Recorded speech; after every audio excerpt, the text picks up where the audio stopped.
So thanks, Max and Sam, for joining me. This is going to be the first podcast for Spacescope. So this week, I think one of the main things we wanted to talk about was color. How long we spend talking about that is totally dependent on how bored I guess we get with it. But yeah, if we kind of jump into it, I know that Max, you and I have spoken quite a lot and we've seen quite a lot of content primarily around, this idea that it's, especially when you're talking about resolution and cameras, that it's not necessarily about having an 8K camera, but potentially having a camera with a really good color science can outweigh, necessarily having an 8K camera. Yeah, that's definitely true. But I mean, obviously having a large resolution helps with certain things, but that doesn't necessarily translate to having a good image. And color is a really important part of having a good image. Yeah, yeah. I mean, I think the video I saw, it was a little while ago now, was the potato. I think we both saw it, the potato jet video where he got his old school Arri that he bought, and that was I think some of the images that we saw coming out of that, and the argument he put forward was that that Arri camera was sort of at the forefront of HD when HD was just sort of becoming a thing. Yeah. And now obviously you own an A7 III, is it? Yeah. And I own a Blackmagic 4K, and obviously the selling points of those is that they're higher resolution and smaller packages. But I think we can both agree that the color science with what those can output probably still isn't quite as good as what that 20-year-old Arri camera can produce. Yeah. It wasn't quite 20-year-olds, I don't think. I think it was about 10, I think, that camera. Yeah, which translated into camera terms is probably about that's 100 like years. ancient. Yeah. Yeah. The other thing with that Arri is that the dynamic range was ridiculous on it, which is the difference between the highlights and the shadows, sort of the amount of information that can be captured. And that's obviously a part of the whole color thing, having a good dynamic range as well. Yeah, it's sort of, they always make this argument that obviously the more you spend on a camera, the more you're kind of getting for your money. And I think that is especially true with dynamic range. It does seem to be that the more expensive the camera gets, the better the dynamic range is going to be on it, and the less you as an operator is having to worry about, potentially, getting lighting slightly wrong, or, putting pressure on your editor, as I'm sure Sam can relate, in post to try and fix lighting. I mean, Sam, how does it, we've both given you shots in the past that have been terribly lit and poorly colored. I mean, how much pressure does it put on you to try and fix that? I mean, it's sort of the difference of it's sort of like when you have two different cameras and they come in and you've got completely different colors. It's near impossible to fix because you want something to look perfect, and like stuff that's poorly lit and poorly colored, the more you try to fix it, the almost more you sort of hurt the footage, and you're adding grain in there, and you're sort of almost just distorting it from the original image. It's not fun. It's not something I'd like to do often. It's much nicer to have something with a bit of technological advancement behind it, but I guess it depends on what way you look at it, because some stuff is worth fixing. Yeah, I think something that we always get frustrated with is that obviously we are constantly bound by budget with the work that we do, and it is always a challenge. And I think one of the biggest things we always find when we do shoot together is that where we're using different brands of camera, or different types of camera to an extent where even the A7 is still technically a DSLR, and the Blackmagic is technically a Cinecam. When you get those images into post, and I have noticed it as well, even obviously Sam's the expert, but I have noticed it, the color space, you could be shooting in the exact same white balance, in the exact same, we could both be shooting ProRes, but the images look different. And I think that's why you see so often now when they do casting calls and they try and get, second camera operators or dual camera operators, they always ask for the same brand of camera, because I can totally understand it. If you've got two different images, you're putting a lot of pressure on your editor to have the color grading knowledge to try and match them. It is a challenge, especially if there was no color grading involved. If you took two cameras, like you said, an A7, and a Blackmagic who can just stuck them together in post and cut them together at any grading, you'd notice a massive difference between the shots. It would almost put you off watching it because it would just look so unclean, and it would look almost like different locations in some aspects because it would just be so different. Well, that's where knowing your equipment and what to do with it makes a big difference, because you can get any two cameras to look like perfect together if you know the settings on each and know what set the Blackmagic so it looks like most like the Sony, and what set the Sony as so it looks most like the Blackmagic. One issue I actually had on a recent project, it was kind of the opposite of what we're saying, in that I had this Sony and I had it was like my old DSLR that isn't a professional camera by any means for video, but I had it as a second camera. And I actually had an issue where it was easier to match the colors between the Sony and the little Nikon DSLR than it was to match some of the colors between shots of the same camera, because I was just getting to grips with the color settings, and there's a bunch of different log curves and all this sort of jazz to try and get the best image out of the camera for each situation. And I accidentally swapped between one setting on the camera and another, and the images looked completely different. Neither one was bad, but they just looked completely different, and it was a nightmare trying to get those fixed. So that's one thing that I've learned since then. Obviously, getting to know your camera and what it can do and what setting is right for which. Yeah, I'm just thinking back. Actually, do you remember when we did a BBC introducing video, and in that, Max, you and I filmed again on the Blackmagic, and you were on the Sony FS7, or was it the 5? 7, I think. And I remember that when that was finished, you couldn't tell the difference actually from what I remember. We did a pretty good job of matching those there. Yeah. I mean, those are pretty similar. It's a lot easier between that and say a DSLR, even a mirrorless DSLR and a Blackmagic. They're basically the same thing. Yeah. Especially with sensor size, like a big sensor. I don't know if this is true, but it's probably going to have some good color accuracy, especially something like an FS7, which is professional, like cinema quality. What, you're saying the Blackmagic isn't? Well, yeah, of course. So, what would you say then? Because there's another way of workflow that a lot of especially higher end shoots seem to do. We're talking more like film and commercial, where they actually will use LUTs within. And for those who don't know, LUTs are lookup tables, so they're color grading pre-baked filters, very similar to what you get on Instagram when you take your photo and you can put a nice creative filter on it. A lot of people use LUTs. They will, do some test footage, decide on a LUT, and then when it comes to shoot, they will use either external monitors or, you can even now on a lot of cameras actually save LUT files into the camera itself. They will use the LUTs as part of the filming process to see what the final look will be. And they actually use it to match cameras and match styles and feels and lighting and contrast settings, because it's, they've worked with the editor and with the color grader to know what the final image is going to look like. And that makes it then easier for them whilst filming to match the camera settings to what the final output should look like. What do you make of that workflow? Yeah. Specifically on my end, I think them filming with a LUT in mind really helps with sort of the transition between shots, and also sort of helps really just sort of pinpoint the look they want to begin with, which sort of really assists the overall edit, because I know what they need. Because a lot of the times these LUTs that they have on the cameras, especially when we've been sort of set with you, are quite overpowering compared to sort of what it would look like without it. And they sort of film it with this color range in mind. And I always find when it comes to the edit suite, having this in mind is sort of such a nice already established look, and I can sort of just build upon that. But it can be a pain sometimes, especially when you take the LUT off and they want a different sort of grade.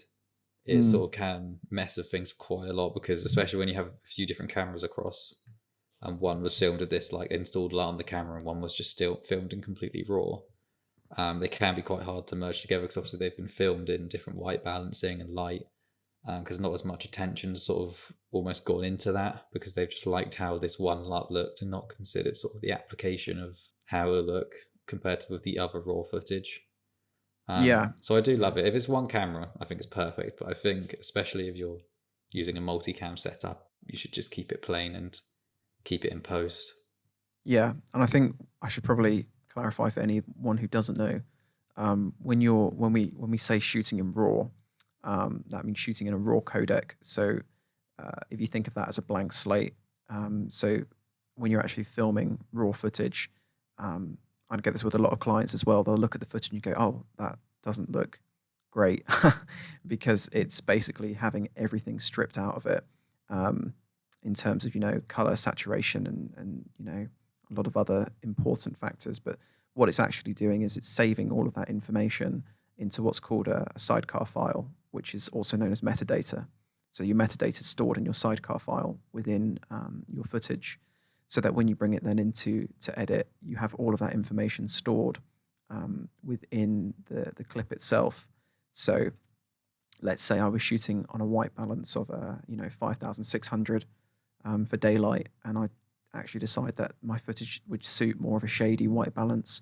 I can actually go into my metadata through whatever editing software I'm using and change that white balance organically.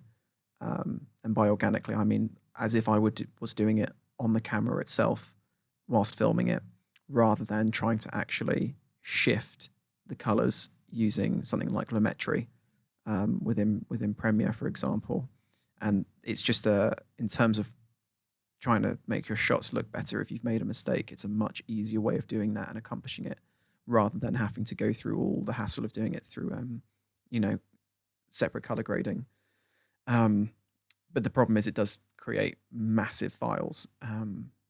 But it is also the more professional way to shoot, and you do end up, I'd say statistically, but consistently with a better quality image than if you were to shoot in ProRes with a Rec 709 and just leave it at that. And I think you see that a lot in a lot of student work and amateur work, and you can tell the difference. But you and I, Sam, the other day were having a chat about color grading, because it's something that I've experimented a lot with, because there's different levels of color grading. Obviously, you get these master color graders who have what look like DJ desks on set with all the color wheels that affect, so they can actually generate LUTs live, like you were saying. And I think that's obviously the workaround in the higher end, in that if the client changes their mind with what look they might want, they'll have a color grader on site who can change it live. But if that look's been predetermined and they change their mind after the fact, then yeah, I can totally understand that would be a massive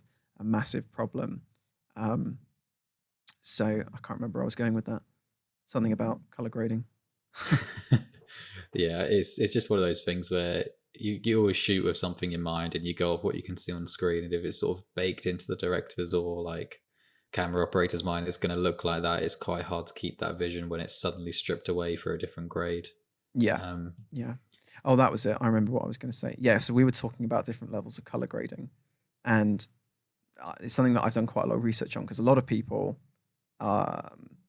they will just literally take the raw footage and then slap a LUT on top, and then just sort of say, right, that looks fine. They might adjust a few basic classic settings. uni go to. Yeah. But there's actually a process to it that I've sort of been doing a lot more research on. So from what I understand, and I'm sure there's any color graders who listen to this will absolutely slate me for it. You start with log. So when I say log, that means that you're shifting from a raw codec to a log codec, such as Rec 709, and that's putting basically the color, the basic color, back into your image, so it would look more like it would, say if it was shot on an iPhone, for example. It'll look more of a natural image. Then you go for look, which is, I think again, it's like that would be then when you put your LUT on, and that would be sort of your basic style that you then add on the top of your log, and that gives you your creative sort of area. But then you have another step, and this is one that I've been experimenting with that is a bit more tricky. you have creative. So that's the third adjustment layer going on top. And that's where you really fine tune some of the creative areas to get a really stylized look. And it does seem to be that the more layers you create with it, the same as in Photoshop, the more layers you create, the more depth you can create with that image. And it kind of makes sense when you think about it in that Photoshop sense, that the more depth you can create, the better it is going to look.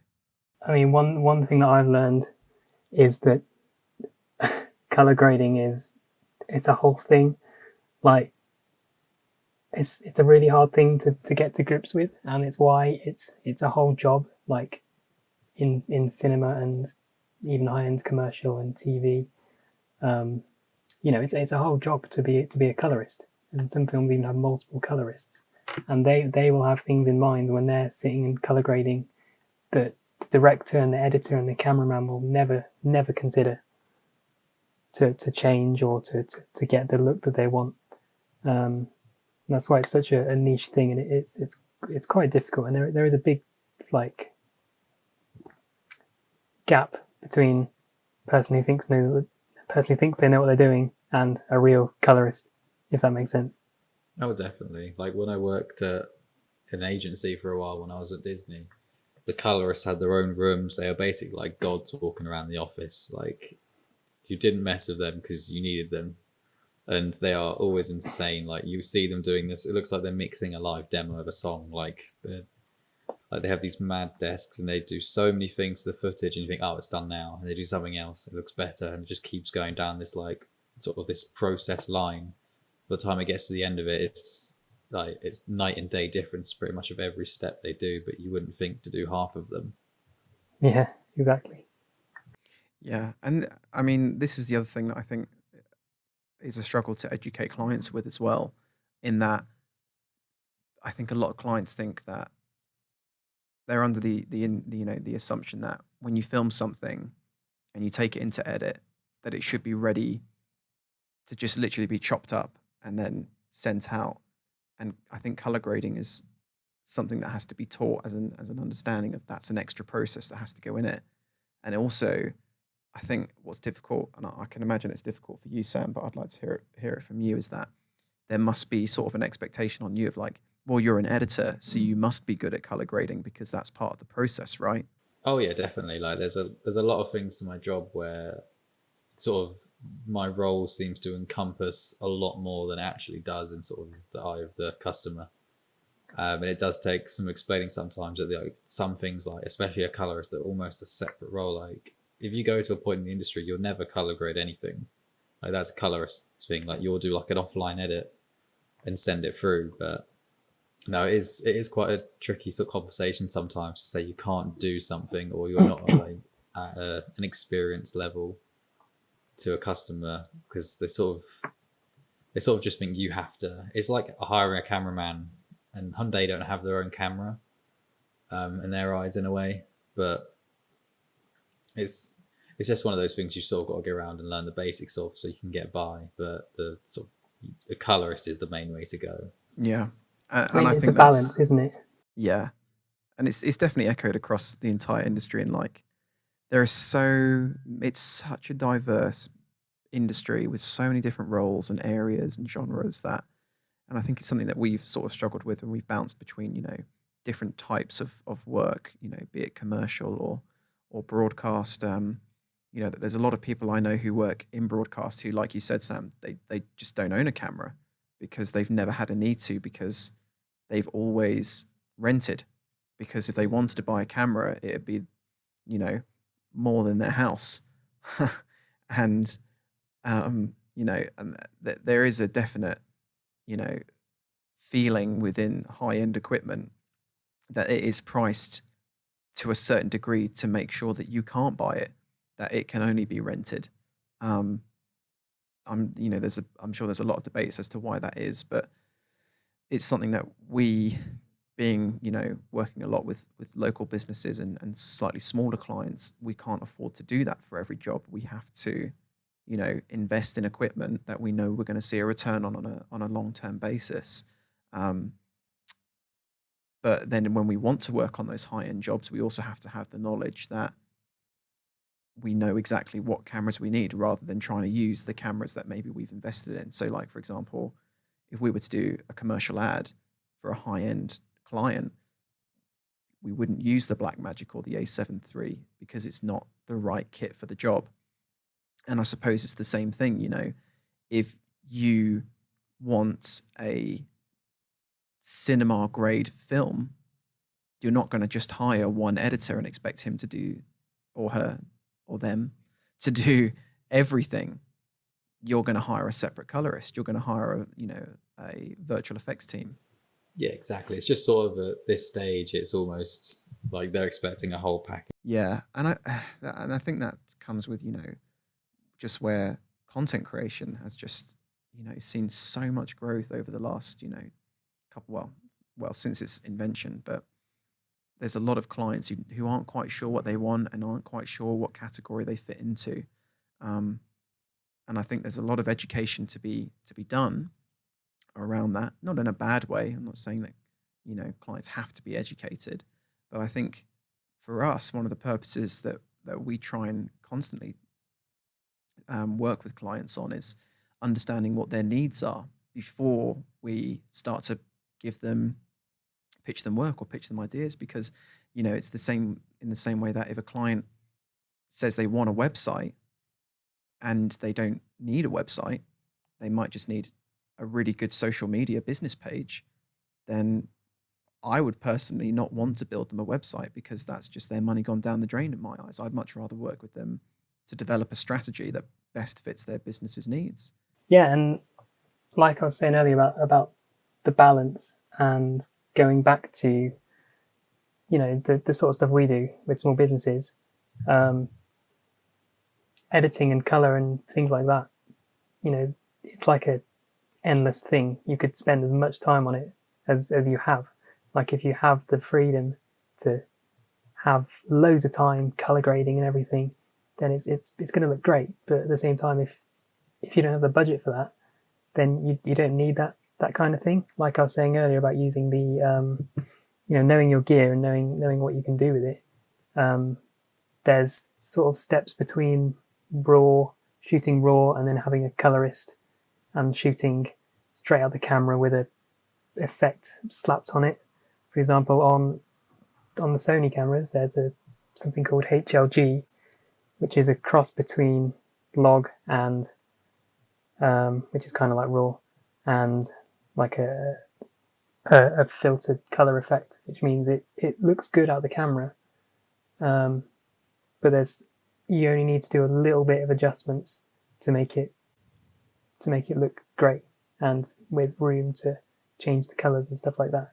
So if I was doing a quick project that didn't need color grading, didn't need massive amounts of a really planned look, then you could shoot in something like HLG, which would mean you would be able to turn that around quicker. You wouldn't need to spend hours and hours and hours grading it. Yeah, the Blackmagic has a similar, it's called extended video on Blackmagic. Yeah. They're always called different things. They're just just gamma settings, aren't they, more than anything else? But I agree with you. And it's I wrote a blog post this week about resolution, and again, it sort of talked about the same things that we're sort of talking about here, in that not every video has to be in 8K or 4K or everything like that, because if it's only going on Facebook and YouTube and you only want it to last for a couple of years, most content has a shelf life of less than a year,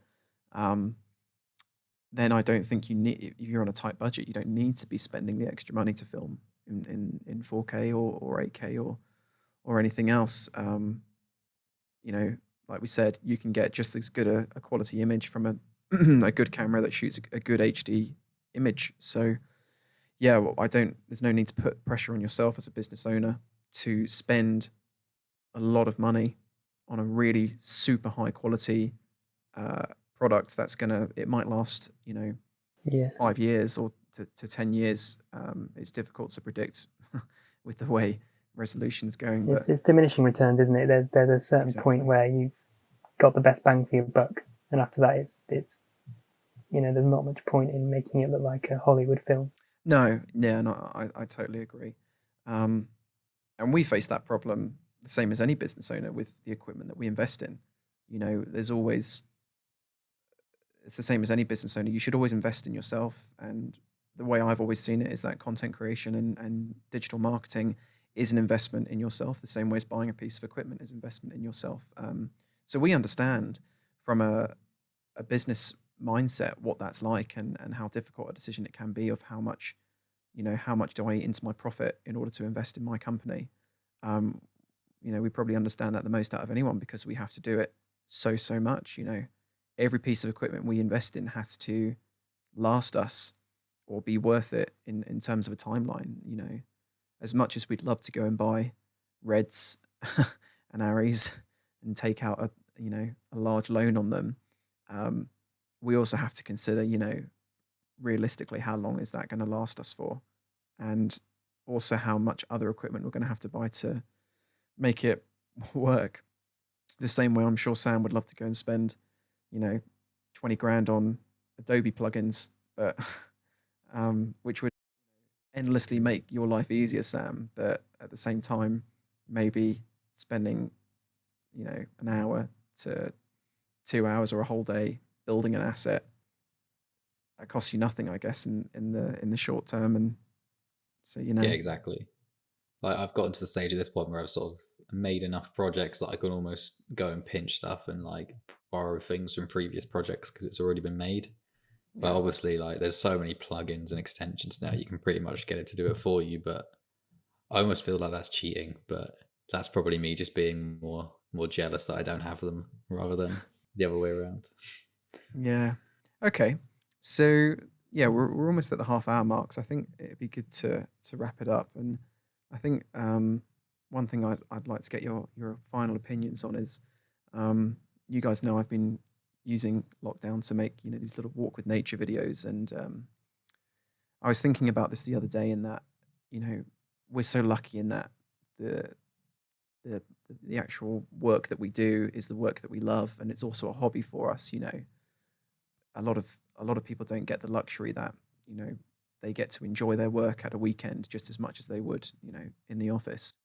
And we actively choose to continue to do what we do for a living as a hobby. And I was thinking about this idea that they always say for pro athletes it's something like 1,000 hours of practice before you can become a pro at something. They always say, don't they? And a lot of people compare creativity to a muscle, don't they? So you've got to flex the creativity muscle.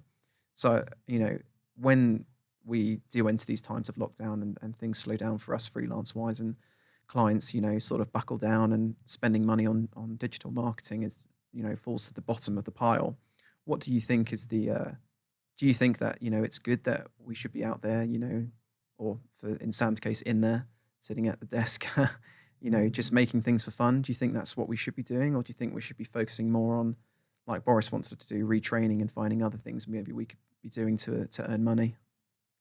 I think at the end of the day, I think, especially the way Boris put it, which is not great, uh, creatives like all us three and every other person in the same industry, we do a lot more than people think. Like every time they look at their phones, every time they look anywhere else, we're sort of always there. Like there's very few places that you can look in this day and age, and there's not something that's been sort of created.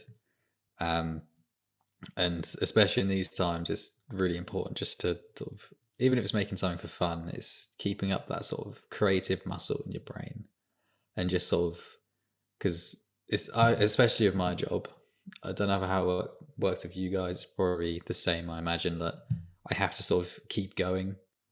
Otherwise, I sort of lose that like grind, and sort of I almost feel like I've fallen behind in the industry, even if it's just a few weeks. So I sort of like to make stuff and keep up to date, really. Yeah, that makes sense. Max, how do you feel about it? I think actually there's kind of an in between. I think I don't know. I feel like there's a lot of maybe old school guys, photographers and TV cameramen guys that kind of could do with not retraining, but expanding their skills within media and within camera and stuff like that. And this could be a good opportunity to do that. Or like, for example, moving on to looking at marketing. If you're people like me personally, I've been doing a marketing course, which isn't something I knew, but it's a really important part of creative work. If you understand marketing, and you understand like how people think and how you can influence them, that can actually really help your sort of creativity. No, 100%. I think I rambled a bit there. Yeah, no, I keep talking to you. I've been reading Marcus Sheridan's They Ask You Answer. Yeah.